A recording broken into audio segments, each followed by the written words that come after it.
Aujourd'hui, First Phosphate reçoit une contribution de 16,7 millions de dollars du gouvernement fédéral du Canada. C'est donc un jour important pour le Canada. Cela signifie que nous pourrions voir émerger une toute nouvelle industrie ici pour approvisionner non seulement le Canada et le reste du monde, tous nos alliés avec les minéraux critiques qui entrent dans les batteries LFP. Absolument, le fait que le gouvernement canadien ait rajouté le phosphate à la liste des matériaux critiques offre des possibilités de soutien additionnel de la part du gouvernement canadien à ce projet important.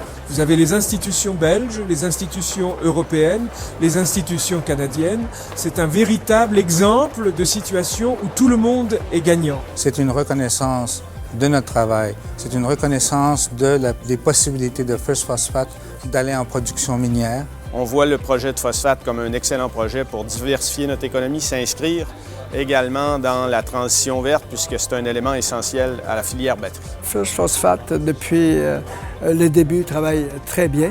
Pour nous, c'est un projet qui est important. On espère qu'il y ait de la transformation avec tout ça. Bon, on pense que l'industrie du phosphate au Canada a un bel avenir parce que c'est un minéral dont on a besoin pour toutes sortes d'applications. Il faut parler aussi de la région du Saguenay-Lac-Saint-Jean qui est, je pense, derrière nous.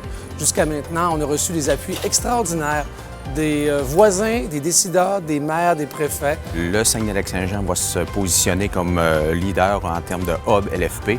Et First Phosphate, avec ses projets d'extraction, de transformation et de production de poudre LFP éventuellement, vient consolider tout ce... Saguenay-Lac-Saint-Jean-Québec pourrait devenir la vallée des batteries LFP en Amérique du Nord grâce à cet avantage naturel vraiment inhérent. Alors l'annonce d'aujourd'hui, un jalon très important.